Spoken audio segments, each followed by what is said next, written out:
大猫猫。梁月开启至中的仪式，雷电急 call 0305，会对敌方全体造成伤害，并赋予我方免疫效果。随后召唤强梁入场，强梁将在场作战数个回合。拿大哥大打个电话，强梁就出现了。天空一声巨响，强梁闪亮登场。强梁在场时，我们的咒语区会发生一些变化，右侧数个栏位会变成红色，从这个区域打出的咒语会获得阶数增加的效果，同时积累宣威；而左侧数个栏位会变成蓝色，从这里打出的咒语施加的增益和减益的回合数会延长，同时积累安重。我知道你要问什么。红蓝交叉的区域是混合区，从该区域打出的咒语会同时获得上述2个效果，并获得各一半数量的宣威和安重。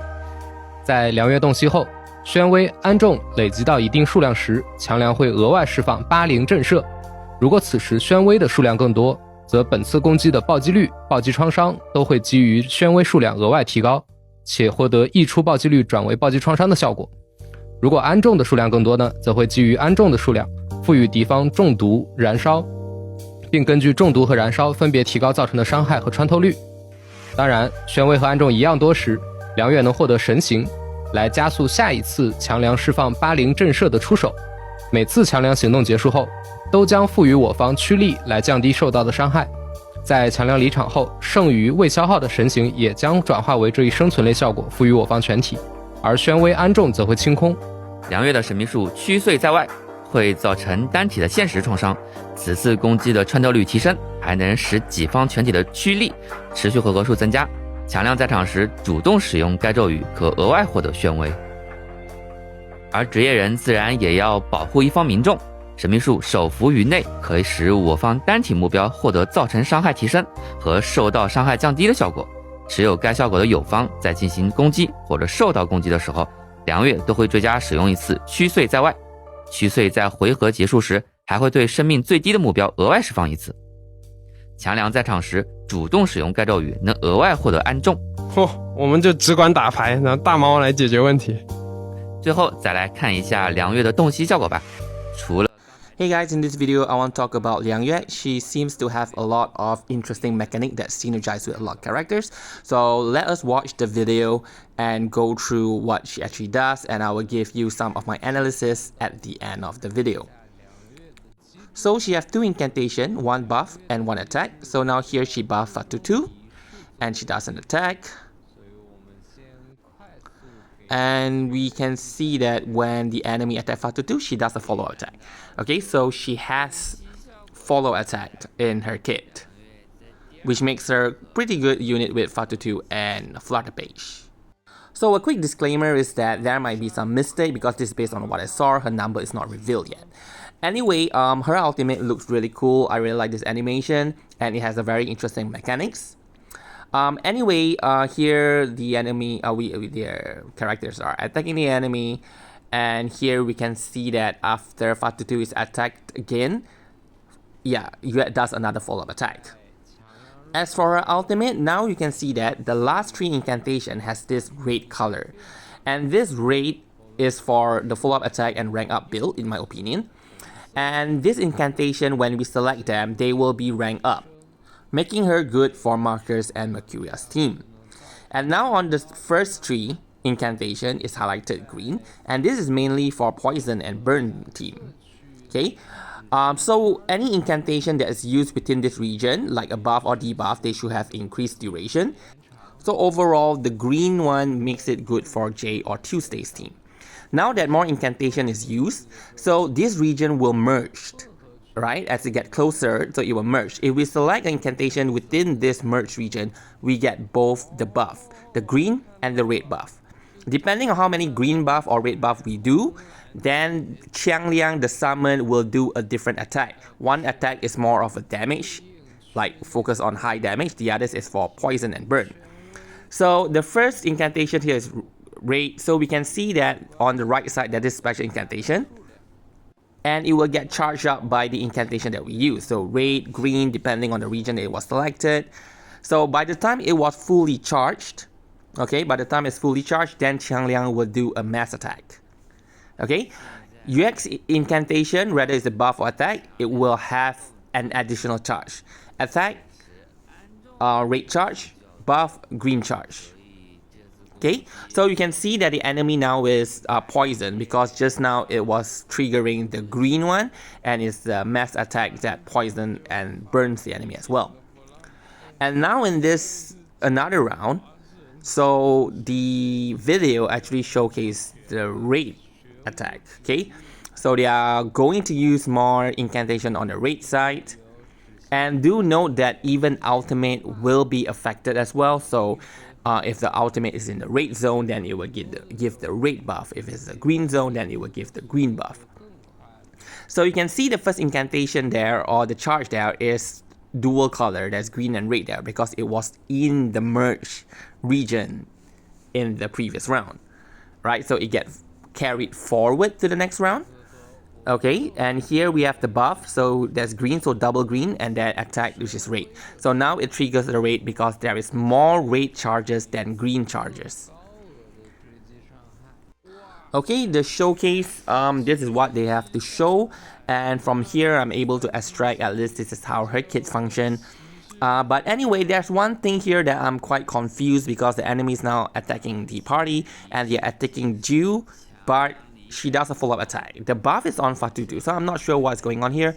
Also, the summon only lasts for 3 rounds, right? Including the round that it was casted. So this is the summary of her kit, a translated version. And what is written here: when releasing ultimate, when Liang accumulates enough intimidation and placation, it will trigger the 8 spirit treble. That is the mass attack. Intimidation is the red buff, while placation is the green buff. If there's more intimidation, then the attack will increase in crit rate and crit damage, which is why I mentioned that this is the attack build. Like if you want to make Liang Yue a DPS. If there is more placation, this attack will inflict poison and burn. So if you are using it with Jay or Tuesday, then you want to have more placation than intimidation. And she will function more as a sub DPS rather than an actual DPS. So when both are in the same amount, which is not shown in the clip, so I'm not too sure what actually happens, Liang Yue acquired Trance, which allowed her to trigger 8 spirit treble faster, right? So after Liang acts, it gives all allies Dispel Omens, which is to decrease damage taken. And all trance will be converted to Dispel Omens to all allies, so giving it more stack of Dispel Omens. So maybe this is a stack base, something like Sturdiness, where the enemy attacks us and it's gone. Maybe, I'm not sure. And for Insight 2, it's just increased crit rate, and Insight 3 is increased Moxie. Basically, her entire kit is in Insight 1. Now for her attacks, let's start with her ultimate first. Mass Reality Damage, give all allies immune. Summon Liang into the battlefield. When Liang is summoned, the incantation area is buffed, which is the red and green region, right? When different areas of incantation are played, incantation can either automatically increase rank, which is the red region, and acquire intimidation. If played on the blue region, which is actually the green. Why they translated blue? Because I think it's a Chinese word, that the word that they use is also blue, but it's actually green, so it's green. Or increase the duration of their effect and acquire placation. So if played from the green area, or both, and acquire both intimidation and placation if played from the intersect of both regions, where the one that I mentioned that they merge. So now her attack and her buff is mostly to fuel discharges. So S1 is an attack that also provide great charges, which is intimidation. And do note that all the follow-up attack that Liang Yue does is Dispelling Omens. So it's a rank incantation, which is why I say it will work for Argus and Mercuria. And for S2, Guarding Fortune is a self buff. So it's not a self buff, it's a single target buff, I believe. Or self buff, and then it's single target a unit to give it Exorcism 1. And Exorcism 1 increased damage dealt, decreased damage taken. And when allies with this takes or deal damage, which was Fatutu in the video, Liang Yue will follow up with Dispelling Omens. So Liang Yue will also release Dispelling Omen at the end of the turn to the enemy with the lowest HP. So also release, is it that when no characters in the party is attacked, it will also do a follow attack? I'm not sure. And in fact, just now it was Jiuniangzi that was being attacked, but she still released Dispelling Omen. So maybe when she's actually released, we will get this cleared up. So should you pull for her? Well, a limited unit, well, definitely. And for me, definitely, because she has so many things and seems to be working really well with some of this very niche team. So yes, I will be getting her for sure. So here my recommendation, if you want to go for the green build, then Yue will function more as a sub DPS, where here Yue also does poison and burn. And J Repulse also can trigger poison for Tuesday because he inflicts burn, and every time someone's inflicting a negative status debuffs, there's a chances when Tuesday is around to inflict poison as well, right? And here Greg also gives damage taken reduction for J, which means he will be more tanky. So maybe you don't even need Babel in this team, and he will probably not die, right? But yeah, there's no healer in this team that I put it out, but if you constantly set up Jay's shield with the damage that reduction, he might be able to sustain for the entire team. Well, I have tested some of this in global version, so that depends if the enemy is really hitting very hard or not.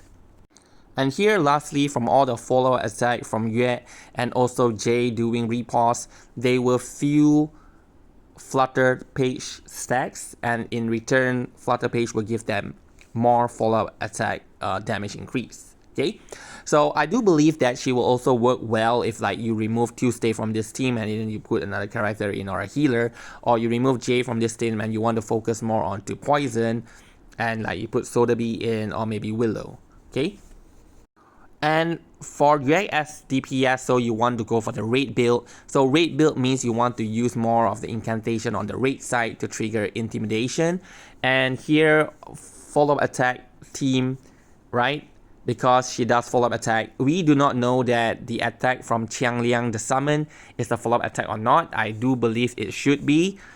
So bring follow-up attack support like Fatutu and Flutterpage, right? The last unit can be another unit that do a lot of follow-up as well, like 37J, Jiuniangzi, Argus. Yeah. But if you put Jiuniangzi inside here, then it kind of like going to compete for the AP. So at that point, maybe Yue will function more as a sub DPS now. Okay, so it really depends on how you want to play it. Flutterpage has a very good synergy with Yue as well. That's because of the additional AP that Yue provides, which means you are able to select more incantation and provide more charges to her ultimate. Here's another setup that I think will work very well, and that is with the rank up team with Argus, Mercuria, and maybe Marcus in this team. So yeah, but there is no healer here, so it can be a bit dangerous if you have Marcus and there's no healer. So in this case, depending on what healer you want to slot in. But anyway, they function because Mercuria wants people to use as much as possible, like rank incantation, rank 2, rank 3, because that's how she get cosmic energy. And Argus as well, the more ranks, total rank that you use in the selected incantation, then she will trigger higher rank Grave Digger. So they all seem to synergize really well together here. So this is something that we want to consider. Yeah, so that is my take on the new unit, right? So yes, I'm pretty excited with her kit and really looking forward to get it in 3 months, I believe. So anyway, in GL, another unit is coming, Anjonala, and I haven't actually looked through her kit yet as detailed as actually this one. I do know what Anjo does, I read it before, but I've forgotten about it, so I need to refresh myself and reread her kit and maybe do a video in maybe a day or two before her release. Okay, so thank you very much for watching this video and have a good day.